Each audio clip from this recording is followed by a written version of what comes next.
Muy bien, pues vamos a comenzar con el tema de hoy, que es el número 65 de la serie El Mesías y su Iglesia. Y esta serie se llama Limpiando el Templo, entre paréntesis, nuestra vida. Limpiando el templo, entre paréntesis, nuestra vida. Y les voy a citar varios pasajes. Esto no quiere decir que los voy a traer yendo a todos esos pasajes. Se los voy a citar para que, como pues lo comentamos vez tras vez, en casa le podamos dar seguimiento, ¿no? Porque es largo en sí el tema, aunque son pocos versículos.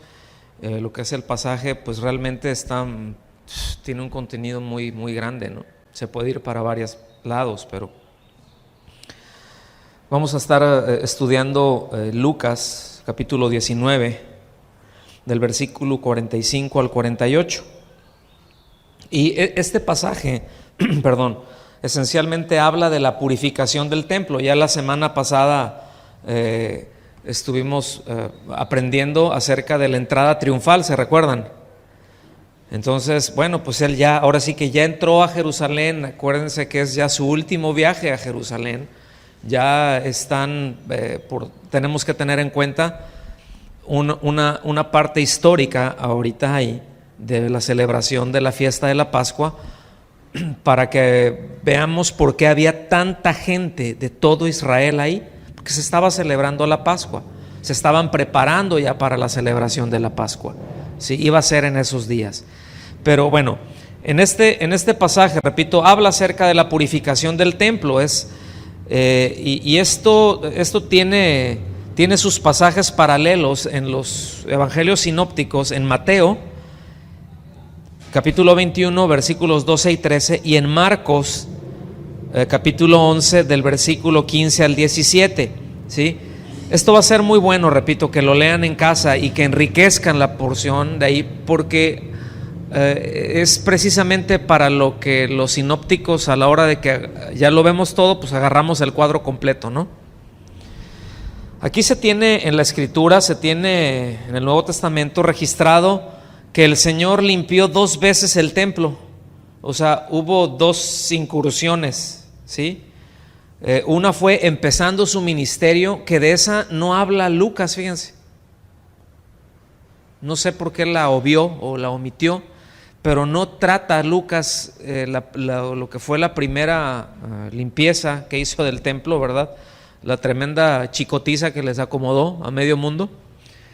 Pero sí lo registró Juan allá en el capítulo 2 de los versículos 13 al 22, en donde, por cierto, después de hacer esto, después de que llegó volcando las mesas y echando para afuera medio mundo, pues hubo mucho enojo, pero lo cuestionaron. O sea, hubo un interrogatorio inmediatamente, ¿verdad? Pero al final de su ministerio, en esta ocasión que vamos a estudiar, pues ahí no le dijeron nada, ¿sí? En ambas ocasiones, las enseñanzas que el Señor estuvo dando, la gente en general recibían bien la enseñanza. Es decir, el Señor empezaba a hablarles y la gente lo recibía bien, no tenía problema con eso, se acercaba y escuchaba, ¿verdad? No era así con los líderes del templo, con los principales sacerdotes, y ahorita vamos a ver un porqué, ¿sí? Cosas muy prácticas. La Escritura nos enseña que la característica de una vida religiosa es que se siente muy cómoda con cumplir ciertas normas, ¿sí? La hace sentirse satisfecha. Fíjense cómo todo esto lleva a la autoexaltación. No es otra cosa más que un orgullo muy refinado en su más pura expresión, ¿cierto? Es decir, el hecho de... Ahora, todos entendemos, yo creo que esto no hay que explicarlo mucho, pero todos entendemos que son que el orden es necesario, que las reglas son necesarias, que hay principios, que hay orden que es necesario, porque las reglas son necesarias para la sana convivencia. Si no, es un caos. Si no, cada quien hace lo que se le da su gana. ¿Sí? El asunto es que la mente o el corazón o el espíritu religioso busca hacer estas cosas externas con la finalidad de hacerse y de presentarse a sí mismo agradable a Dios. Es decir, es un formalismo exterior, ¿sí? Pues eso es esencialmente religión, en lo que nosotros entendemos en este tiempo, ¿sí? O lo que nosotros también podríamos llamar hoy en día como un legalismo. Eso sería el legalismo. Y por otra parte, ya entrando más en cuanto a directamente al tema, a la limpieza del templo, es muy fácil, además de muy errado. Fíjense, cuando tenemos alguna lucha, porque todos luchamos, todos combatimos con el pecado. Todos, unos de una parte, otras en otra, pero todos somos carne, ¿sí?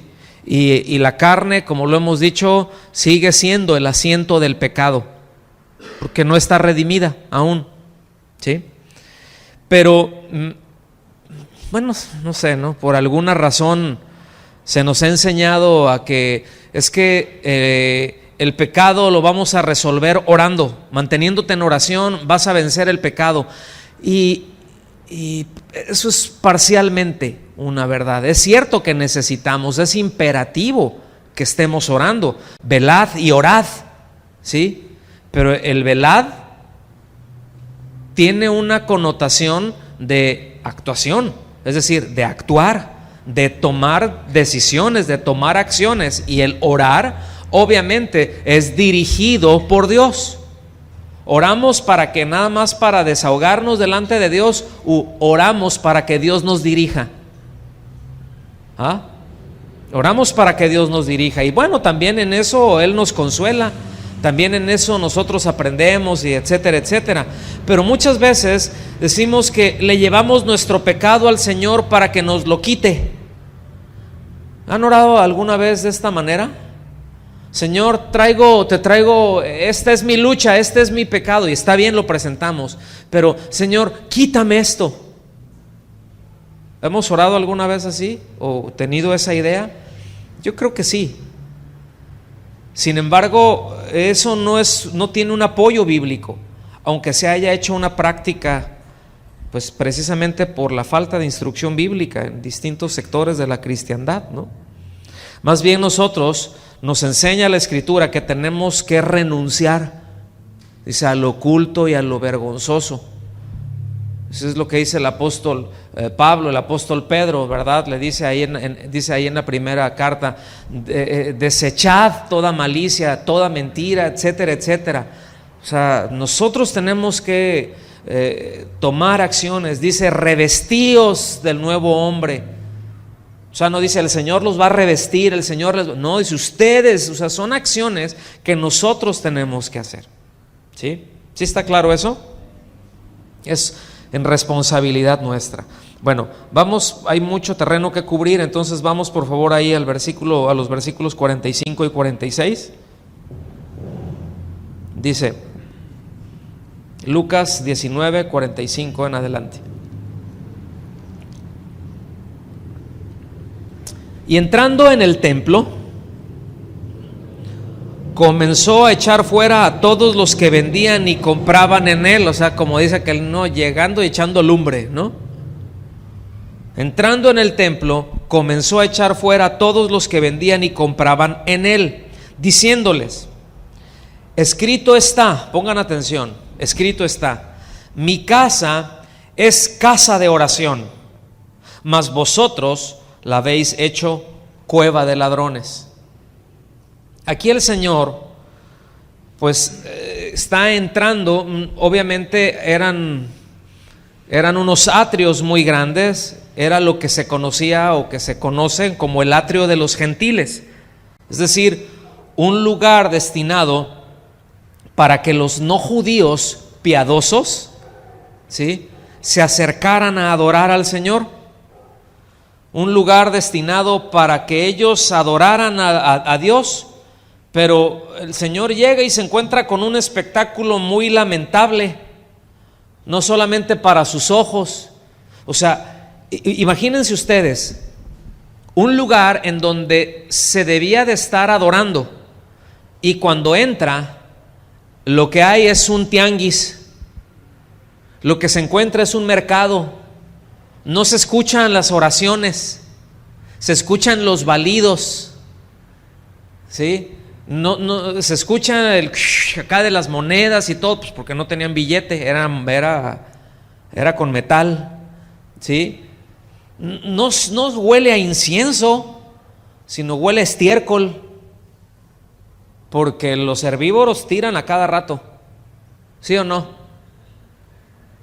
Entonces todo ese espectáculo se lo encuentras ahí, y hay un celo que lo consume, y la Escritura lo dice, porque ese lugar que está destinado para adorar a Dios está siendo profanado, ya es un mercado, hay un negocio floreciente y lucrativo, ¿sí?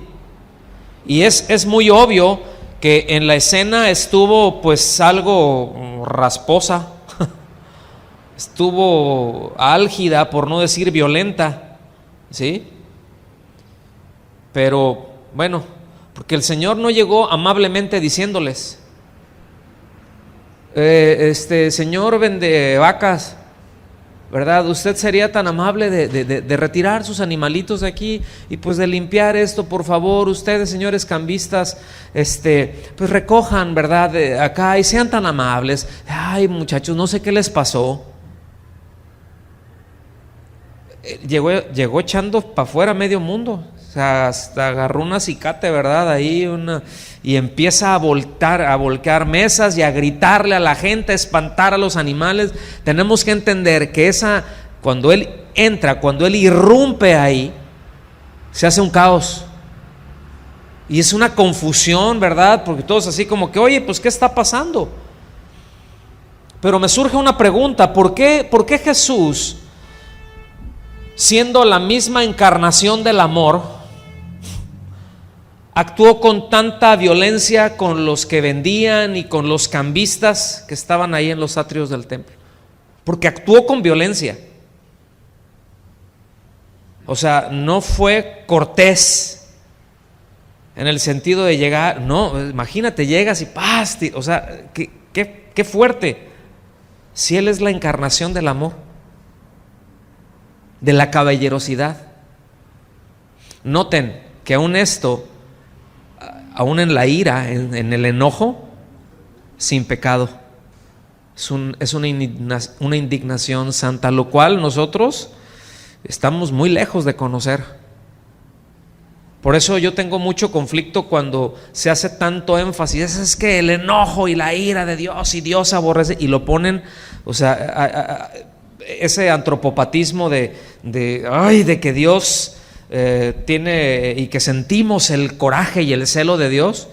Estamos lejísimos de sentirlo de esa manera, tan solo por una cosa, por su absoluta santidad, por sus perfecciones. Aún el enojo es parte de una perfección de Dios, es parte de un atributo de Dios en ese nivel tan santo. Pero primero vamos a considerar a los cambistas. Vamos a ver quiénes eran los cambistas. Marcos los menciona, Lucas no mencionó, nada más dice a los que compraban, los que vendían. Pero en Marcos menciona a los cambistas. Era necesario. Vamos a ver quiénes eran ellos.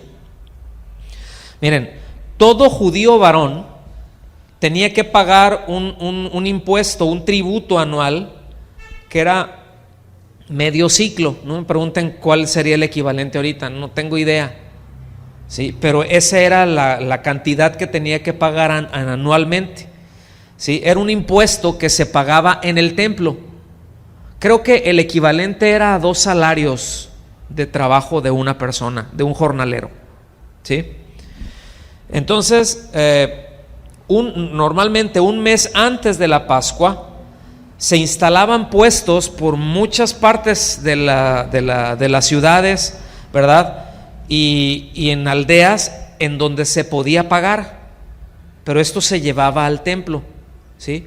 Porque la mayor parte, los que pagaban eran peregrinos que precisamente iban a Jerusalén a esta fiesta, a la Pascua, porque era una de las fiestas anuales que era o sí, o vas. ¿Están aquí conmigo? ¿Verdad? Entonces circulaban distintas monedas en todo lo que nosotros hoy en día conocemos como Palestina, lo que era en ese entonces las tierras pues que el Señor recorrió, pero y donde estamos hablando. Habían monedas griegas, habían monedas romanas, habían monedas sirias, egipcias, y se podía pagar con todo, es decir, conocían el valor. Y es como aquí con los dólares, por ejemplo, ¿no? Tú llegas aquí, prácticamente en cualquier lado puedes pagar con dólares. Es más, ya hasta en los cajeros, los tickets ya te salen cuánto es en dólares por si lo quieres pagar así. Hay otros lugares en los que pues, tú llegas, les llevas un cuerito de rana, o sea, $1, ¿verdad? Y no los agarran. Hay países en los que, bueno, puedes pagar con monedas de otros lados, pero no es tan sencillo, tiene que ser la moneda del país, si no, es un problema. Y hay muchos cambistas en los aeropuertos, ¿sí? Es decir, los cambistas cobraban, llevaban una comisión que ellos les llamaban que era un céntimo, pero si uno daba, por ejemplo, una cantidad que era exacta, te doy esta cantidad que es exacta para por decir, te traigo monedas egipcias y quiero que me des tantos ciclos. Si él me tenía que regresar algún cambio, me cobraba más. Ahora sí que ahí es más, ¿no? Pero ahí sí era más lo que se tenía que cobrar. Entonces era un robo, era un abuso lo que ellos hacían con los fieles que iban de muchas regiones y que ellos llevaban sus propias monedas, ¿sí? Así de sencillo. O sea, llegaban y se esperaban hasta llegar ahí, y ahí los cambiaban y pues les pegaban unas tremendas vacunadas, como se las acomodan a uno en los aeropuertos, que en casi todos. Por eso, un consejo: cuando viajen a algún otro país, nunca cambien inmediatamente ahí en las primeras casas de cambio que hay ahí. Si no tienen algo, cambien muy poquito nada más, porque les cobran una comisión bien alta y les toman, o sea, son unos cambistas, hasta ganas de voltearles las monedas dan, de voltearles las mesas. Pero dijo, no, ahí sí sale uno, ¿verdad?, esposado rápido. No vayan a hacer eso, que no les entre tanto celo. Por el otro lado estaban los que vendían animales, ¿sí? Porque pues todos iban al templo y era a ofrecer algo, se ofrecía algún sacrificio. Entonces, inicialmente, una práctica, fíjense, una práctica que inició bien, después se convirtió en un negocio. ¿Dónde he visto eso? ¿Dónde he visto eso? O sea, en un principio igual, oye, pues, mira, la gente viene y trae, o sea, en el templo nada más se recibían ciclos, ahí no se recibía nada más, aunque fueran los equivalentes, era una moneda, ¿verdad?, ese tipo de moneda. Entonces dijeron, oye, ¿por qué no se ponen un par de cambistas aquí para que ayude a la gente? Y al ratito, oye, esto podría ser muy buen negocio. Lo mismo con lo de los animales. Hoy hay gente que viene desde días y días y días, probablemente algunos de ellos incluso semanas, algunos de ellos habrían tenido que navegar. Entonces imagínate, si estoy llevando un par de animales ¿sí me explico? no es práctico. Entonces decirles, mira, aquí los podemos recibir, aquí se les puede vender a lo que es justo y garantizamos que sean animales sin defecto que se puedan ofrecer en los sacrificios. Entonces se les va a vender precios justos y ahora sí que garantía. ¿Sí lo alcanzan a ver? Entonces incluso hasta las palomas, ¿verdad? Pero algún vivillo por ahí ha de haber dicho, o seguramente dijo, oye, esto tiene potencial, ¿verdad? O como un magnate guatemalteco dijo, a la iglesia hay que manejarla como si fuera una empresa. Y de repente empiezan a salir muchas cosas. Y de repente, talento, hay que vender talento y hay que hacer esto. Y al ratito se es un tianguis. ¿Sí? Debo decir esto. Los medios autorizados por Dios para recolectar fondos, porque se necesitan los dineros, ¿sí o no? O sea, en el Antiguo Testamento, pues así era. Todo eso se sostenía mediante los diezmos y las ofrendas. Hoy en día no es distinto. Se requieren las ofrendas, se requieren los diezmos, ¿sí? No como una imposición. Por eso nosotros no acostumbramos, debo de aclarar, esa es la razón, yo creo que ya la mayoría de ustedes lo saben, pero por las que no se les dan sobres, porque a nosotros no nos interesa saber quién da y cuánto da. ¿Sí me explico? Cada quien sabrá.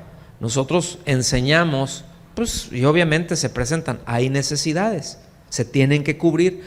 Entonces, no es de que ahora vamos a hacer un talento, vamos a hacer esto para la construcción. Aunque dices, es bueno en el sentido que hoy es trabajo y pues ¿qué tiene de malo? No es de que qué tiene de malo, pero es que tiene un potencial para desviar el corazón impresionante. Entonces yo prefiero caminar arriba de la banqueta. Por eso aquí no hacemos nada de eso. ¿Sí me explico? ¿Sí o no? Además, debo decir, como asociación religiosa, ahorita con las regulaciones que hay, está prohibido hacer eso. Ya, ahorita eso está prohibido hacer. Fíjense. ¿Cómo la ven? ¿Está bien?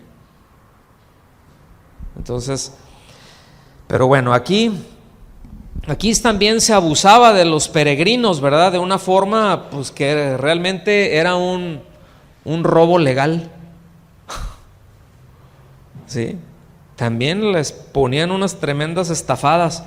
Además de que, fíjense, esto no está en la Biblia, pero está registrado en crónicas, ¿no?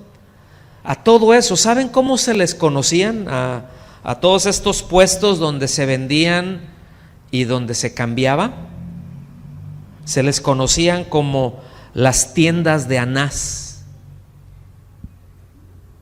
¿Quién era Anás? Ahorita vamos a llegar para allá, ¿verdad? Y todo esto eran propiedad de la familia del sumo sacerdote.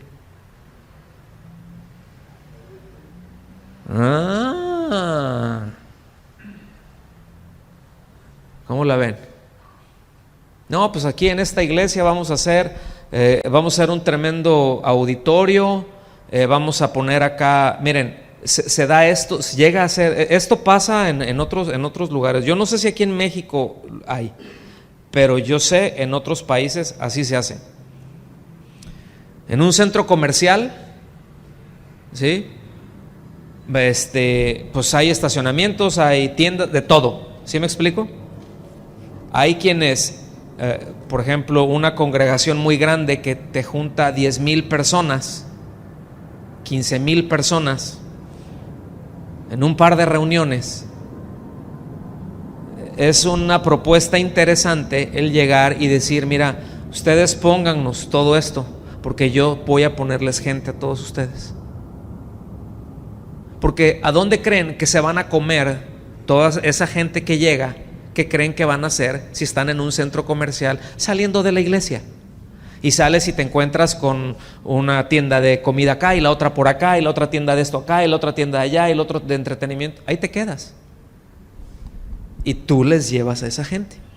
Y hay negociaciones de ese pelo. ¿Sí? O hago un proyecto que el Señor me está revelando.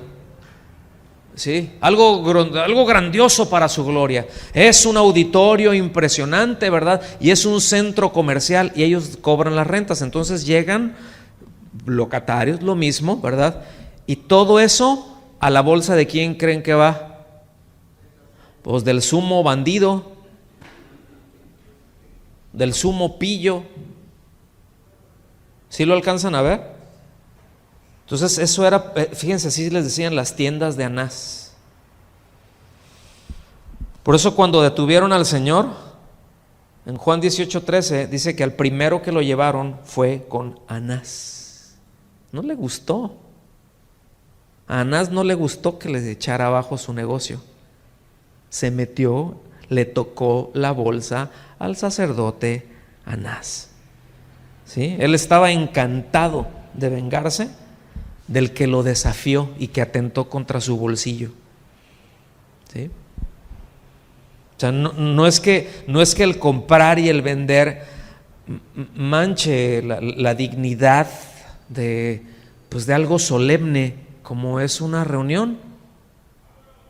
O sea, esa práctica en sí misma, como la hacían en un inicio, pues tenía la finalidad de ayudar a los peregrinos, que eran los más. ¿Sí me explico? Pero se desvió.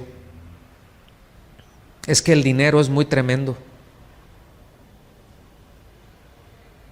Yo creo que el corazón de una persona se prueba cuando es tentado con el dinero.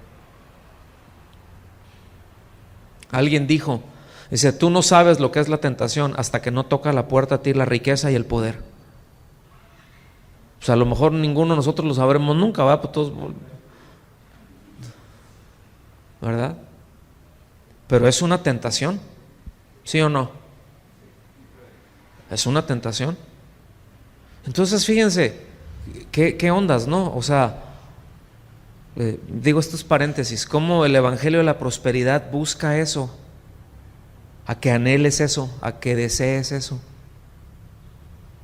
Es codicia, hermanos. Lo cierro y le seguimos con esto porque hay mucho que recorrer. ¿Sí? Ahora, lo primero que me gustaría hacer notar aquí, lo que estuve diciendo, pues fueron contextos. Sí, ya vemos por qué más había indignación, había molestia, y a la hora de que cuando prenden al Señor un par de días después, prenden al Señor y dijo Anás, ese tráiganmelo para acá. Ay, mijito, ahorita vas a ver. Por eso fue toda una farsa. Ya hablaremos, más adelante hablaremos acerca de la ilegalidad del juicio al Señor. Cómo fue un juicio, de acuerdo a la ley, fue un juicio ilegal. ¿Sí? Completamente. Ya lo veremos ahí, es que ya quiero llegar ahí, fíjense. Pero les adelanto algo. Una de las razones, la principal, que fue ilegal, es porque se realizó de noche. Y la ley establece que tenía que ser de día. ¿Ok? Entonces, bueno, eso es, ahí vamos, ¿no? Pero lo primero que me gustaría hacer notar es que, bueno, siendo Él el Verbo hecho carne, como todas sus acciones están fundamentadas y respaldadas por las Escrituras. Por eso el Señor, cuando llega y empieza a hacer eso, ¿qué fue lo primero que Él les dijo? Ahí en el versículo 46, alguien ayúdeme rápido. Es lo primero que les dijo, escrito está, y le citó una porción, ¿cierto? O sea, le citó en esa parte, poniendo el fundamento de las acciones que Él estaba llevando, estaba poniendo el fundamento bíblico y dio dos profecías o dio dos partes de las escrituras en donde él se está fundamentando con eso. Y lo primero fue ahí en Isaías 56. Vengan conmigo por favor a Isaías 56, versículos 6 y 7, y van a ver cómo todo esto al ver acá dices, cobra sentido todo lo que estaba pasando y cómo se estaba violando de una manera descarada y grosera pues lo que Dios establece, lo que estableció para ese tiempo. Versículo 6 de ahí de Isaías 56 dice: y a los hijos de los extranjeros, fíjense, ¿a quiénes?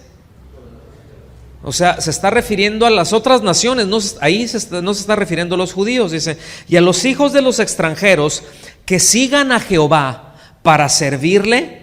Y aquí ese para servirle es para honrarle, para adorarle, ¿sí?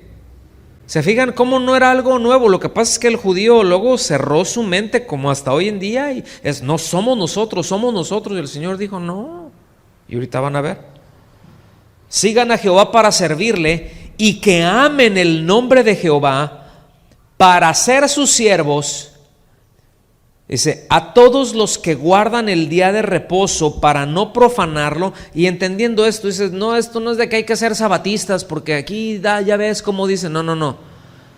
El día de reposo esencialmente era de que era un día que no hubiera trabajo, es de que no hubiera actividad comercial.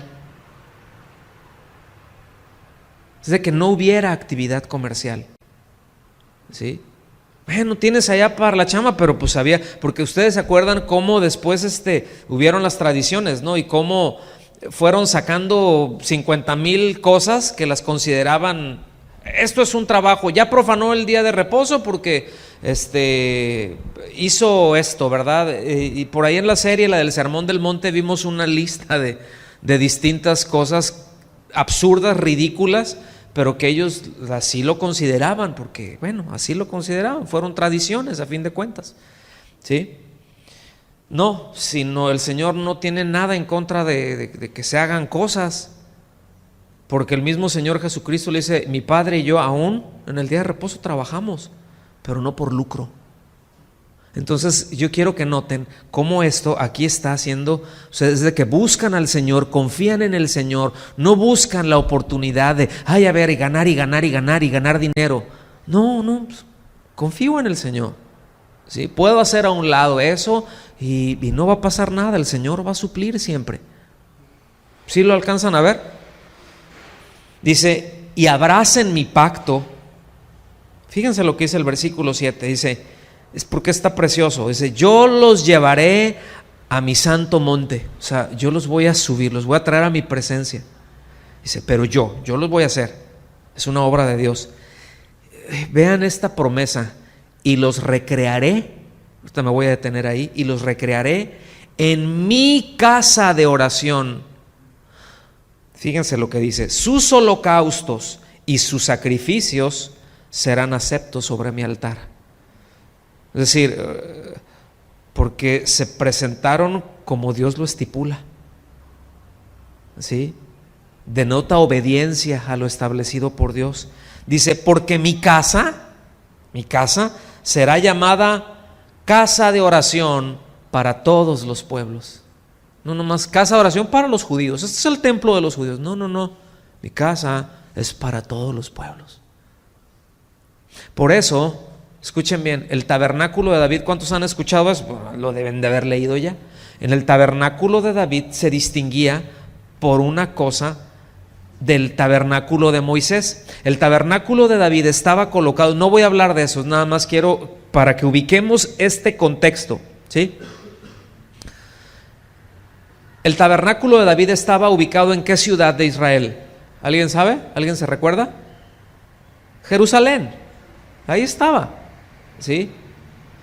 Y el tabernáculo de Moisés seguía todavía operando, pero estaba en un lugar cerca de Jerusalén que era Silo. Ellos seguían con los rituales, fíjense, seguían con sus ritos allá, pero la adoración estaba acá. Y el tabernáculo de Moisés, con lo que se diferenciaba del tabernáculo de Moisés, el tabernáculo de David, perdón, de lo que se diferenciaba del tabernáculo de Moisés, es que el tabernáculo de David no tenía puertas. ¿Por qué? Para que todo aquel de la nacionalidad que fuera pudiera acercarse y ver la gloria de Dios. Porque el arca del pacto no estaba en Silo, en el tabernáculo de Moisés, estaba en el tabernáculo de David. Y a cualquier hora, mis amados, de las 24 horas del día, los 7 días de las semanas, por más de 30 y tantos años, estuvo así, dándose adoración, para que cualquier persona de cualquier lugar, es decir, acceso a todas las naciones a la presencia de Dios. Ahí está, casa de oración para todos los pueblos. ¿Sí? Por eso sale en el primer concilio de Jerusalén, allá en Hechos 15, cuando están que si los gentiles que se circunciden, no, que no, y que esto, y que nosotros, porque fue tremenda disputa, al punto que se tuvo que hacer un concilio internacional. Ese fue el primer congreso internacional, ¿sí? Pero así se deben de resolver las cosas, ¿verdad? Ahorita se quieren resolver, cuando hay alguna diferencia, cuando sale alguna doctrina rara, lo quieren resolver como pues así, a mí el Señor me habló, o sea, lo quieren resolver con profecía y aventándose títulos de apóstoles todo el mundo, ¿verdad? Y ahí no, dijeron, nos juntamos y vemos. Y Pedro se levantó y él citó la escritura y dice: esto es de lo que hablan los profetas, de lo que está escrito acerca del tabernáculo de David. ¿Por qué menciona el tabernáculo de David en una discusión si los gentiles se tenían que circuncidar o no para poder ser salvos? Que le está diciendo, no, es el acceso a Dios es por fe para todas las naciones. Nosotros somos judíos y tenemos nuestras costumbres. Déjenlos en paz a ellos. Déjenlos en paz. ¿Sí? Nosotros es como cuando tú quieres hacer a alguien de otra nacionalidad, lo quieres hacer mexicano, ahora sí que voy a decir un mexicanismo, a chaleco. Pues ¿cómo? ¿Verdad? No, es que aquí se hace así y aquí se come chile, ¿verdad? ¿Y de cuál chile? Porque hay un montón. No es una bobería, ¿no? Pero ¿sí lo alcanzan a ver? ¿Están contextualizando esto? Ok. Entonces dice: mi casa será llamada casa de oración para todos los pueblos, es decir, no solo para los judíos, no solo para unos cuantos elegidos, sino para todo aquel que invoque el nombre de Dios, para todo aquel que reconozca que necesita ser salvado y para todo aquel que se someta al señorío de Jesucristo. Entonces aquí nos habla de un propósito bien precioso del corazón de Dios, y es el de Él llevarnos a su casa, lo cual me parece maravilloso. ¿A cuántos no? Fíjense, para llevarnos a su casa. Ahora, la casa que el Señor tiene en mente, ¿qué fue lo que nos dijo el Señor Jesucristo? Bueno, ¿qué fue lo que le dijo a sus apóstoles? Yo me voy a prepararles casita allá. ¿Cuántos quieren ir de regreso a casa? ¿Verdad?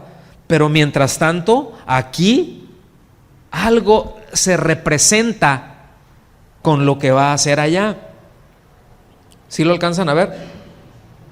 Entonces yo les recuerdo, ¿verdad? Aquí porque aquí fíjense, esto nos habla de este propósito, pero hay algo previo que menciona ese propósito.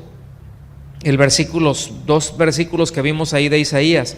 Número 1, nos habla de seguir al Señor para servirle y amarlo, para ser sus siervos.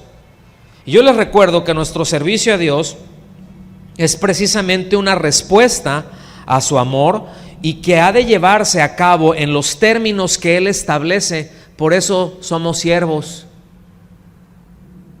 Nosotros servimos en los términos que Dios establece, no en los términos que nosotros establecemos. ¿Sí?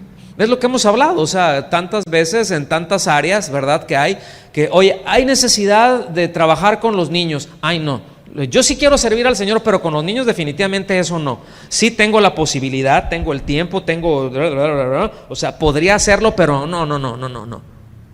¿Y por qué no? Es que no es lo mío, ¿no? Y dices, bueno, pero ¿y si el Señor te está llamando a eso? Es decir, si en la congregación en donde Dios te ha plantado, si es que te ha plantado, ¿me explico? Y si es que has dado respuesta y te has arraigado y hay necesidad de esto y tengo la opción, y tengo no solamente, la opción, tengo la posibilidad de hacerlo, tengo el tiempo, los recursos, puedo hacerlo. Si no lo hago es porque no quiero nada más, o es porque no me gusta, prefiero no hacerlo. Pregunta, ¿eso es la actitud de un siervo? Déjenme ponerlo de esta manera, ¿esa es la actitud de un soldado? Cuando a un soldado se le da una orden, aunque él no esté de acuerdo, no le guste, ¿qué creen que tiene que hacer? Usted, por ejemplo, habrá soldados sin duda que les guste estar en un pelotón de fusilamiento. Habrá quienes lo disfruten, ¿sí o no?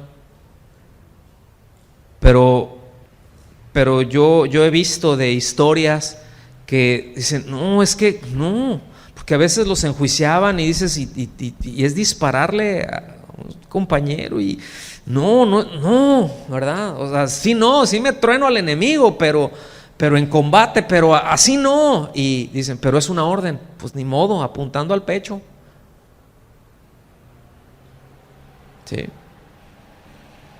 Cuentan que así ya que me metí por ahí, nada más, que dicen esto sobre todo en la Segunda Guerra Mundial, que porque habían deserciones. En la primera hubo muchísimo más, pero en Primera y Segunda Guerra Mundial, en los pelotones de fusilamiento, a los soldados ya les entregaban el fusil, porque en algunos les ponían salvas.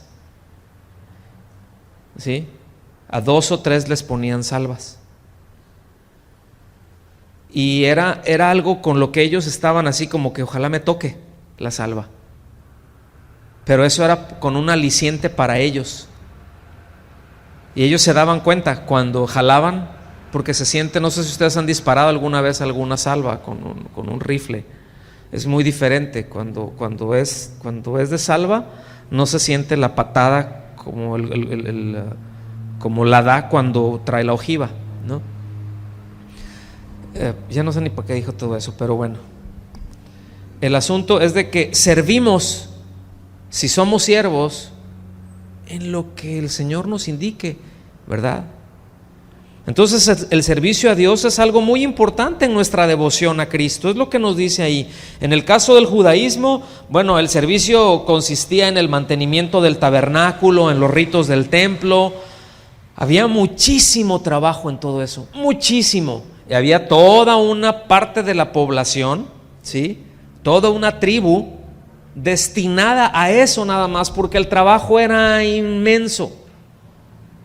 Había muchísimo trabajo. En el caso del cristianismo, bueno, el servicio es en la edificación de los santos y obviamente en llevar el evangelio a toda criatura. Por ahí parte. Ustedes recuerden la gran comisión, no hay ningún hilo negro. ¿Cuál es la visión para el servicio? Vamos a la gran comisión. Id por todo el mundo y predicad el evangelio. ¿Sí? A los que crean, enséñenles a ser discípulos. Vayan, hagan discípulos. ¿Cómo van a ser discípulos? Enseñándoles todas las cosas que yo les he enseñado a ustedes, todas las cosas que yo mando. ¿Sí lo alcanzan a ver o no? Entonces, eso dentro de la edificación de la iglesia, pues hemos hablado, no quiero decir hasta el cansancio, porque seguiremos hablando de ello, pero es necesario y todos somos responsables por edificar la iglesia. Todos somos responsables.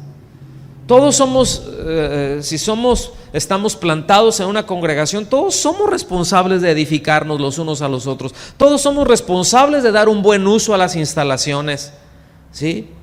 Todos somos responsables por cuidar las cosas, todos somos responsables si hay alguna basura por ahí, recogerla y echar, pero es que yo no la tiré, no le hace, la recojo y la echo al bote a la basura.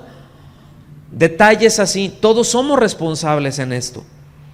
Ahora, seguimos avanzando porque Él dice que Él nos llevará a su monte santo y digan conmigo, y nos recreará. Esa palabra dice que nos recreará en su casa de oración. Y aquí viene algo maravilloso, porque recrear, el vocablo que se utiliza para recrear quiere decir iluminar, pero así de alegría. ¿Sí? Quiere decir contentar, quiere decir llenar de gozo, de regocijo. Fíjense, o sea, yo los voy a llevar a mi casa y ahí se van a alegrar, yo los voy a alegrar. ¡Wow! La Nueva Traducción Viviente lo traduce: los llenaré de alegría. Los llenaré de alegría. ¿Sí? Y nos da la razón por qué nos llenará de alegría. Porque dice que los holocaustos y los sacrificios serán aceptos. ¿Qué quiere decir eso? Bueno, ciertamente que por un lado se está haciendo de acuerdo a lo que el Señor establece, pero en esencia quiere decir que en Él hay perdón de pecados, que hay restauración, que hay restauración de la comunión con Él. ¿Sí me explico?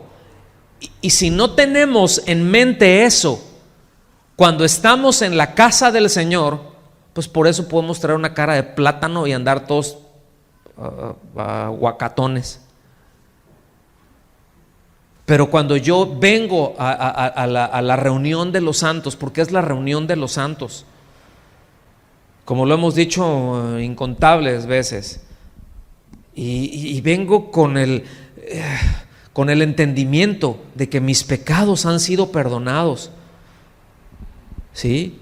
Y que si a lo mejor incurrí en pecados y mi comunión con Dios ha sido fracturada y mi comunión con los hermanos han sido fracturados, bueno, el mejor lugar para arreglarlo es ahí, precisamente.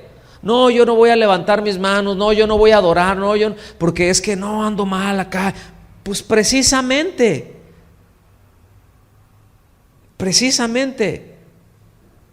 el mejor lugar para arreglar nuestra vida y poner en línea nuestro corazón es en la presencia de Dios. Es que ando bien mal y ando acá, y pues el Señor, pues ya sé, por eso necesito que vengas. No, pero es que yo ando y así, y así, todo el rollo, ¿no? Precisamente por eso te quiero aquí, enfrente de mí, porque te voy a arreglar, y cuando te arregle, yo te voy a, por eso dice, devuélvenos el gozo de la salvación. Hazme sentir el gozo de tu salvación, porque cuando uno peca y cuando uno se le van las cabras al monte, ¿verdad? Entre que la carne, el mundo y el diablo, pues la lucha no es fácil, ¿cierto o no?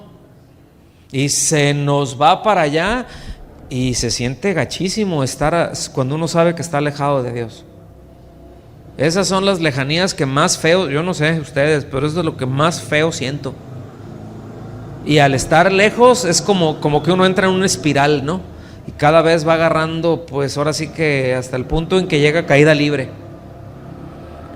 Entonces, en otras palabras, esto es lo que debemos de encontrar en la iglesia. Y esto viene de Dios, esto es una obra de Dios, ¿verdad? Que sí debemos de tener ese entendimiento por parte de quienes asisten, que eso es lo que vienen a buscar y a encontrar por parte de Dios. Es decir, eso es lo que venimos a buscar y eso es lo que venimos a encontrar. Si venimos a otros rollos, mal, no vamos a encontrar gozo. No, pues es que vengo acá pues por cumplir. No, pues porque otros vienen por conciencia. ¿Cuántos de los que estamos aquí, que antes estaban en la de allá de la tienda de enfrente, decían, no, mira, nomás con que lleguemos al amén? ¿Alguna vez, si alguien dijo eso?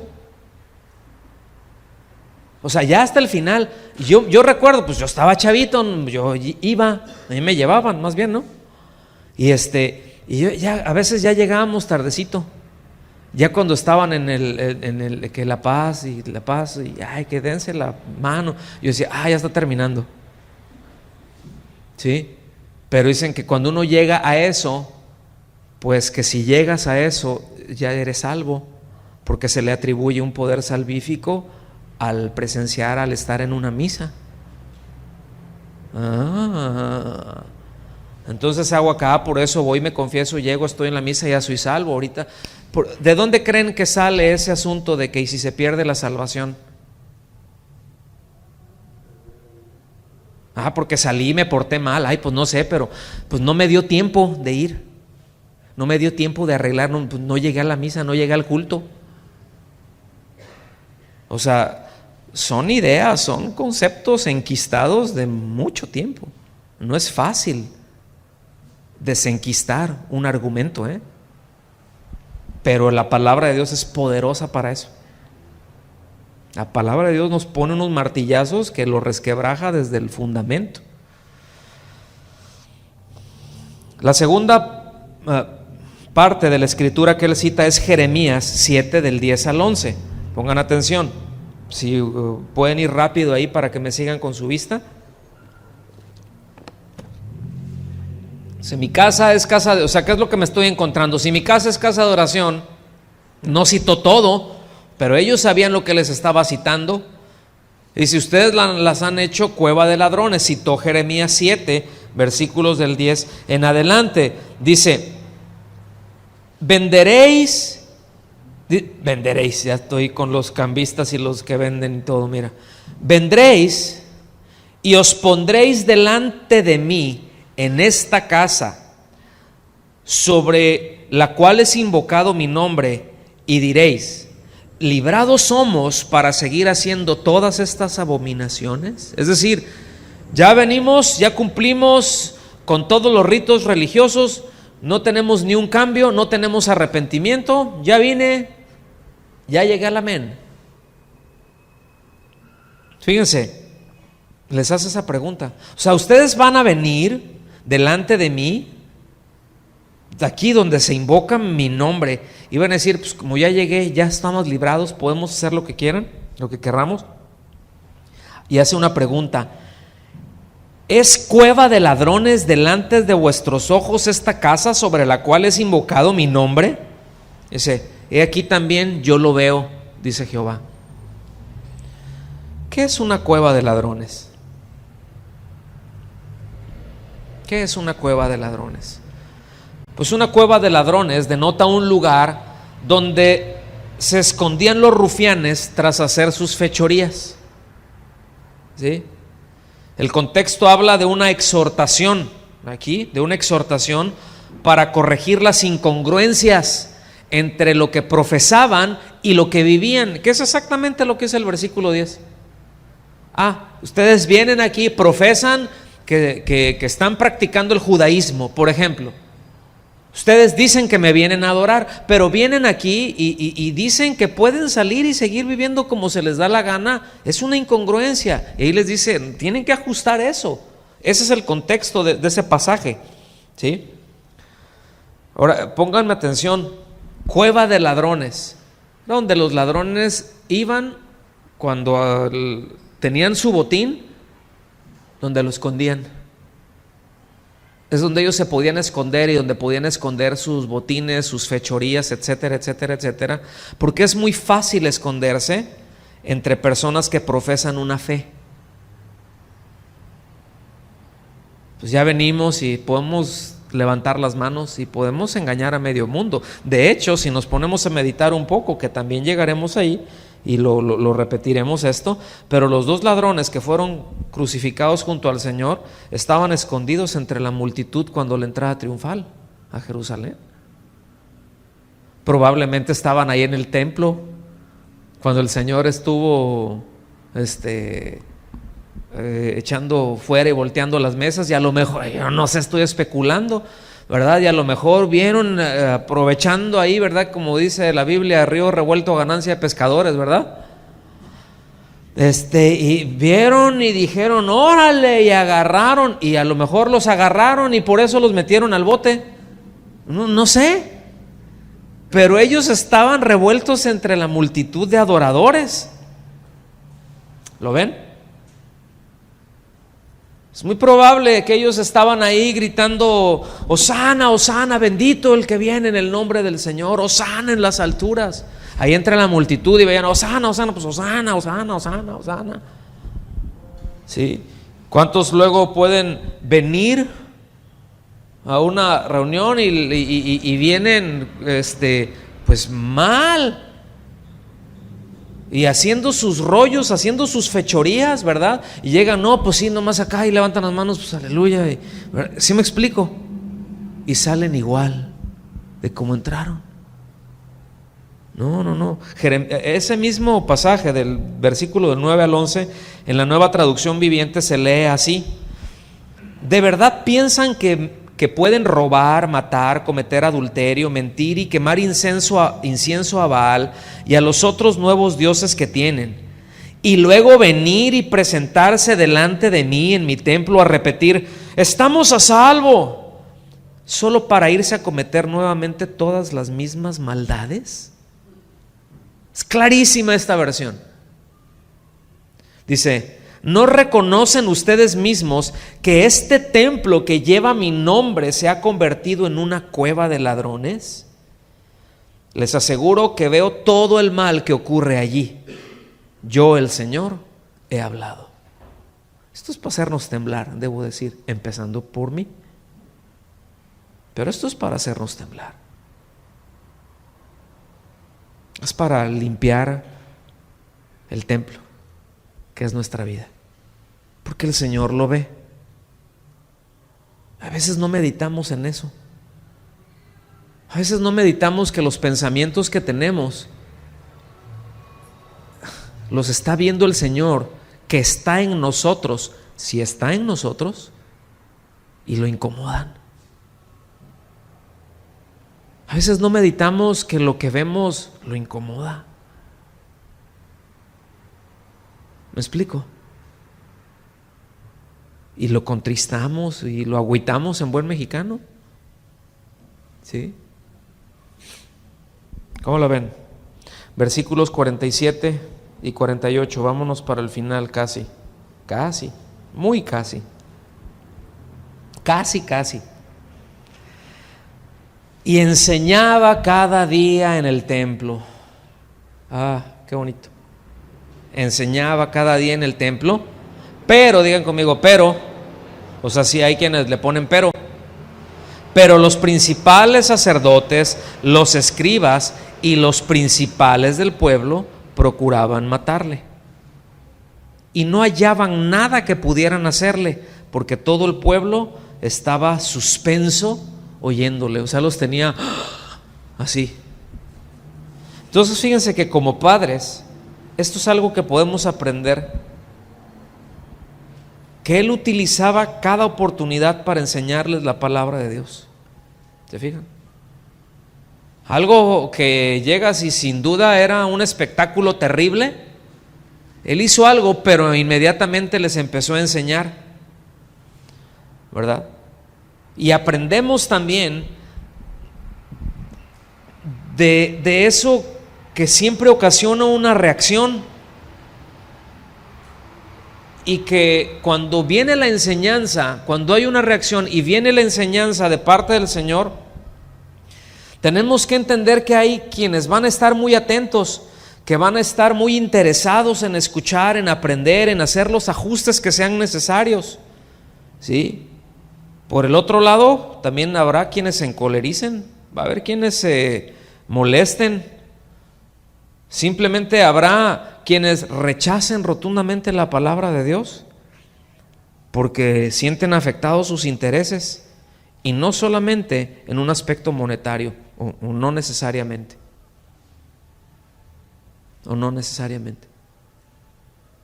¿Sí? Por eso debo decir esto: en muchos púlpitos hay palabras que se han suspendido. Hay temas que no se tocan, dicen, para que la gente no se sienta mal. Pues claro, Imagínate, alguien que anda haciendo sus tranzas, que anda vendiendo los kilos de a 750 o de 800 gramos. Por ejemplo, algún contador, algún fiscalista que lo que anda buscando es viendo a ver cómo evaden impuestos, ¿verdad? Algún abogado que anda defendiendo a los que... Pues bueno, son cosas de conciencia muy pesadas, y buscándole los agujeros allá a la ley para agarrarme de ahí, y sabiendo que es culpable y sabiendo que es acá, pero tengo la obligación de defenderlo porque me está pagando, y muy bien. A la hora de que se habla de justicia, a la hora de que se habla de equidad, ¿cómo crees que se van a sentir? Alguien que está en fornicación o que está en adulterio, a la hora de que se empieza a hablar acerca del pecado, ¿cómo crees que se va a sentir?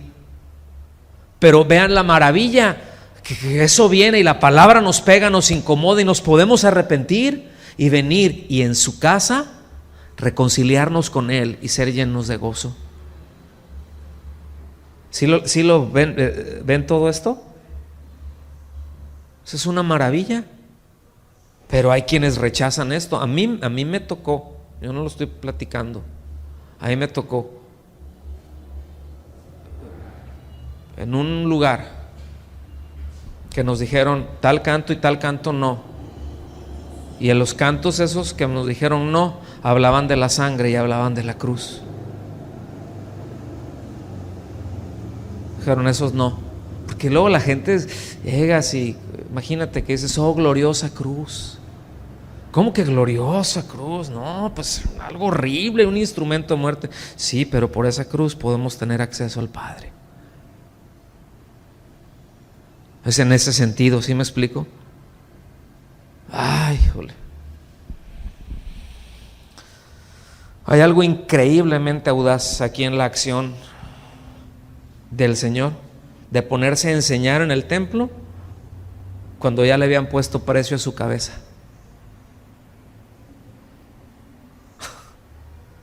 Ya tenía precio su cabeza.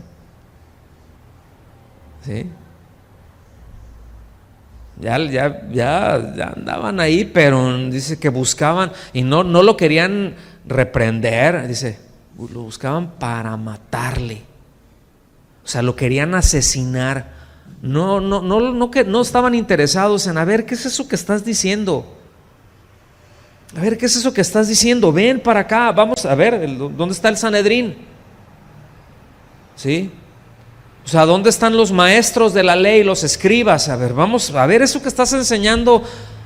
Fíjense, al Señor no lo reprende. Bueno, a fin de cuentas, aunque vamos a llegar ahí, es que ya estamos entrando en la parte, ¿sí?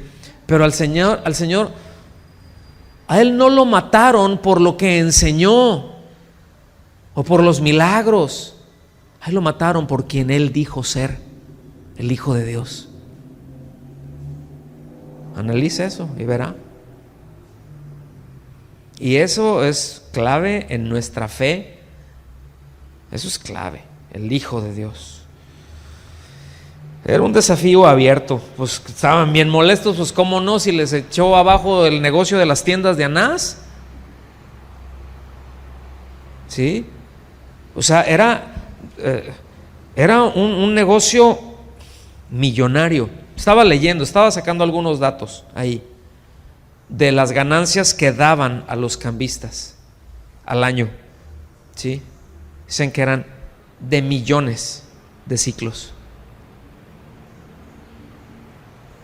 Pues, oye, la familia le pegó a todo el negocio familiar. Que pues cobro piso, ¿no?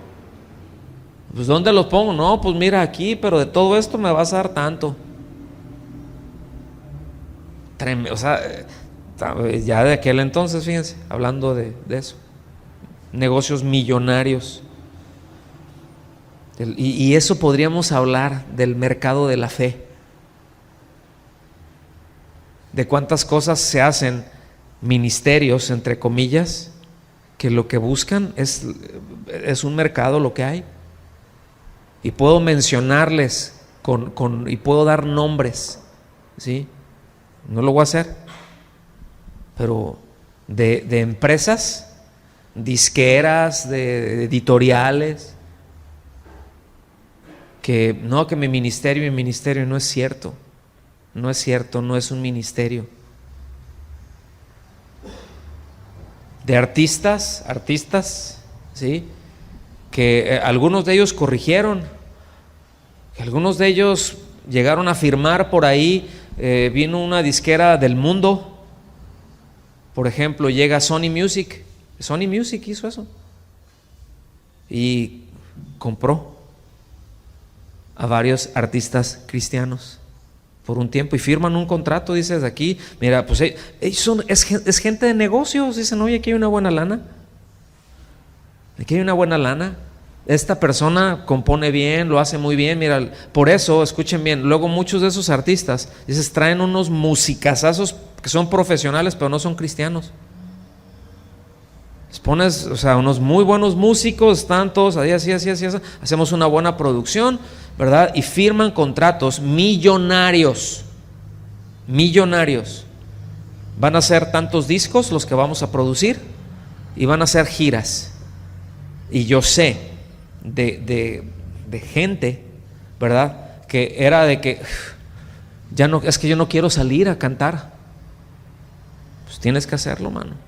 Y que salían con un desgano y todos así como que, bueno, pues ahora cantamos al Señor, ¿verdad? Gloria a Dios, porque tenían que cumplir, porque si no, pues enfrentan cárcel.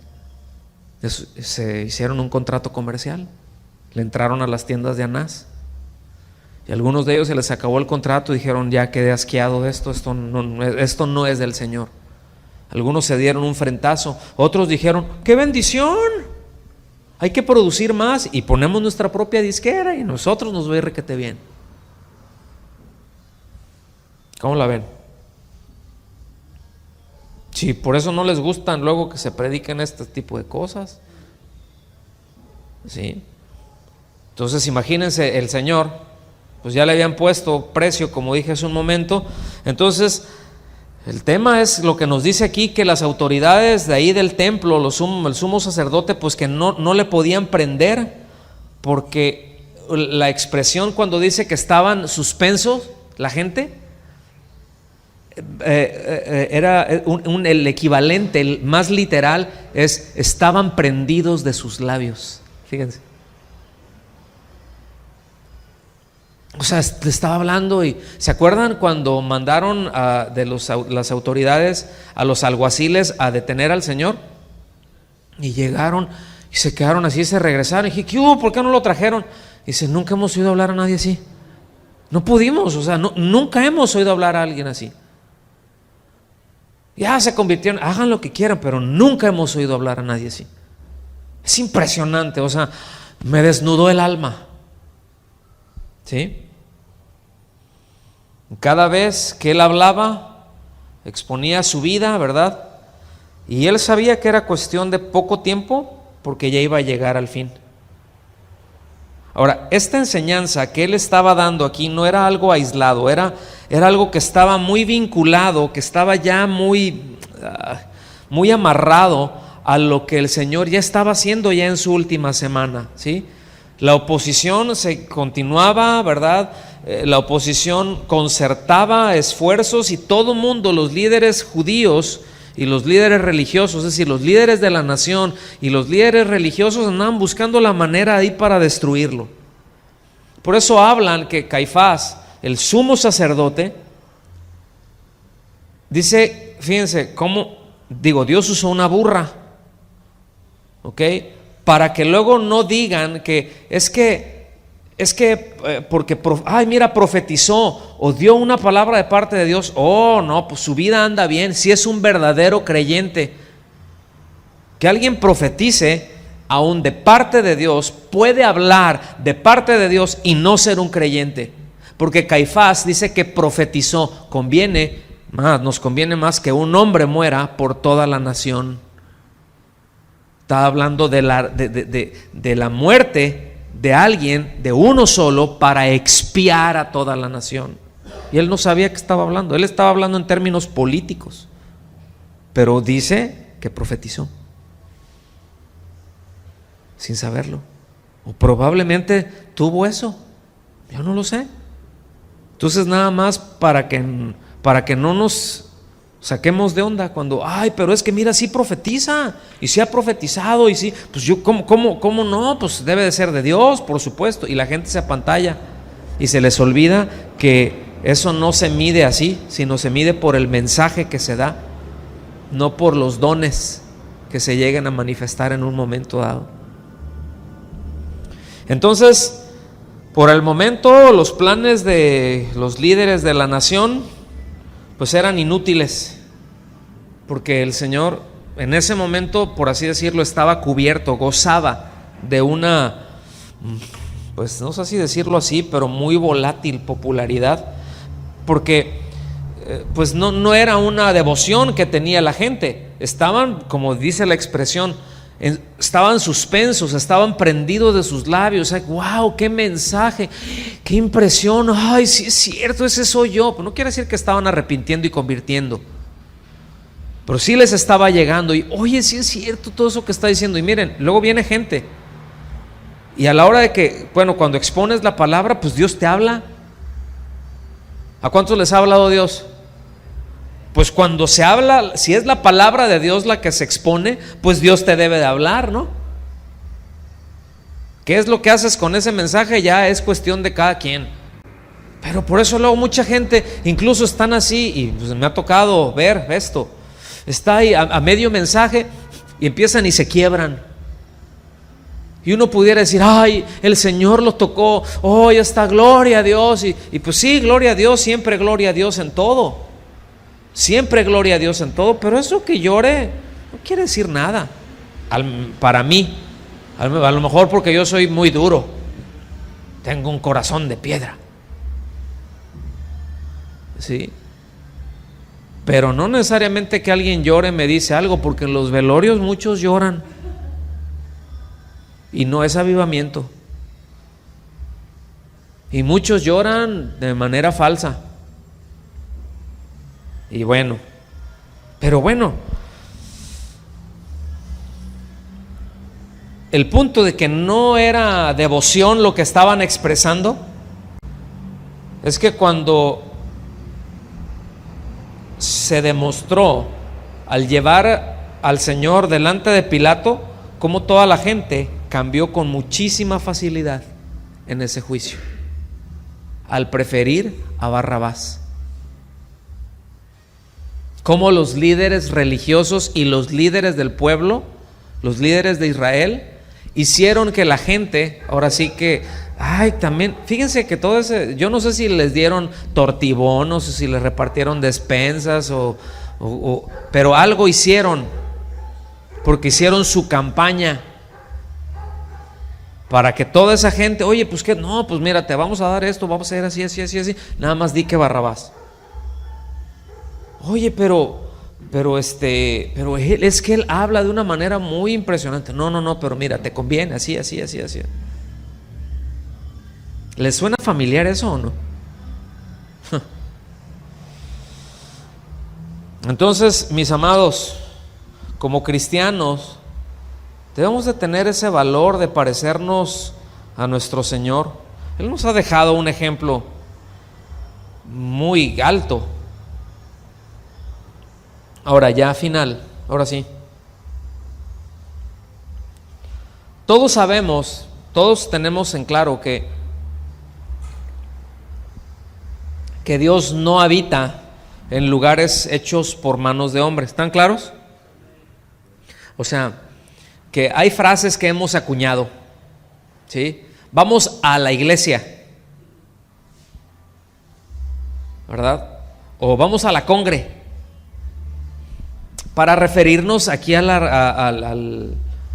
incluso al local, pues, ¿no? ¿Y en dónde está? Ahí en la iglesia.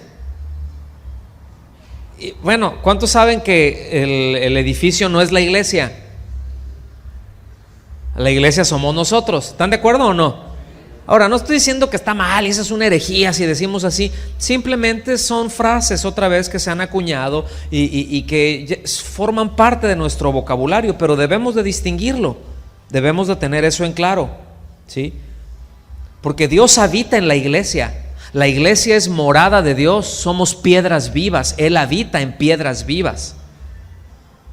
Entonces, sabemos que Él no habita, por enésima vez repito, en lugares, en casas hechas por manos de hombres, sino en una nueva creación, en una creación suya. Y esa obra somos nosotros, quienes hemos creído, ¿verdad? Y quienes hemos creído tenemos una altísima y gravísima responsabilidad, como dije en un principio, de cuidar este lugar, nosotros siendo el templo donde Él habita. Debemos de cuidarnos, porque somos templo del Espíritu Santo.